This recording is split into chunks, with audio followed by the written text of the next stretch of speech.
안녕하세요.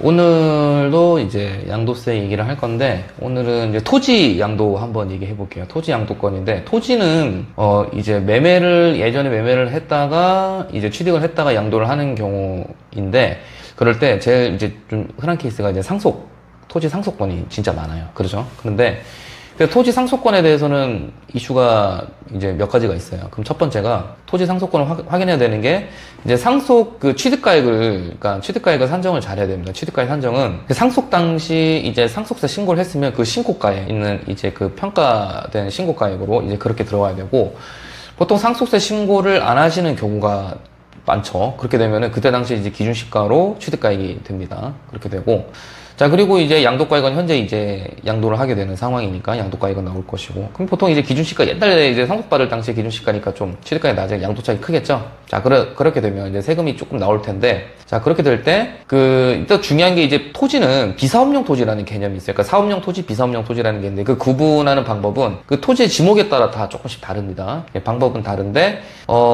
상속받은 경우는 예를 들어가지고 이제 그 배우자 또는 이게 이제 직계 존속으로부터 상속을 받으면은, 그러니까 8년 이상 이렇게 이제 경작을 하거나 경작받은 농지라든지 제촌한 임야, 그 다음에 축산업을 했던 목장 용지, 자, 이런 케이스를 이제 8년 동안 피상속인께서 하셨으면 그걸 받고 나면 무조건 사업용으로 인정해 줍니다. 그거 되고, 그 다음에 상속기실로부터 5년 이내 양도하는 농지, 그것도 이제 무조건 사업용으로 보고요. 네, 그렇게 있습니다. 자, 그러면 사업용이랑 비사업용 차이는 뭐면, 사업용은 이제 비사업용이 되면은 원래 있는 양도차익에다가 이제 장기보유 특별공제 빼고 기본공제 빼고 이렇게 하는 과세 표준에서 이제 세율을 곱해서 나오는 세금이 나오잖아요. 양도세.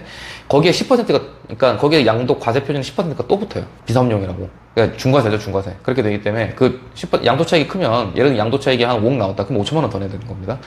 그러니까 양도차익 과세 표준이 5억 나오면 5천만 원 더 내야 되는 상황이 되는 거예요. 그래서 그런 부분 이제 좀 고민을 해보셔야 되고, 그리고 이제 그러면 또 농지 같은 경우는 우리 자경이 있죠, 자경. 이제 자경에 대해서 있는데, 자경은 이제 뭐 8년 동안 직접 경작을 해야 되고 이런 여러 가지 요건들이 있는데, 그 자격 요건이 되면은 양도세를 1억까지는 이제 감면을 해줍니다. 근데 이제 피상속인께서 계속 농사를 하셨어요. 그게 또 증명서류도 보고, 근데 이거를 이제 상속받자마자 3년 안에 이 농지를 팔게 되면은 요것도 이제 자경으로 인정받을 수 있습니다. 그러니까 돌아가신 분의 이제 자경 기간을 이제 승계 받아가지고 자경 감면이 되는지 안 되는지 따져볼 수 있는 거죠. 네, 오늘은 그래서 이제 자경에 대해서는 사실 할 얘기가 너무 많아서 요건이 되게 좀 디테일해야 되거든요. 그래서 요거 자경 농지에 관한 감면에 관한 얘기는 다음번에 얘기해 드리겠습니다. 자, 오늘은 상속 토지에 대해서는 이제 취득가액 하는 거랑 비사업용으로 될 수 있으니까 요걸 사업용으로 이제 하기 위해서는 어떤 요건들이 있는지 그런 것들 얘기했고, 10% 중과세 된다. 자, 오늘 요거 정도 얘기 드렸습니다. 네,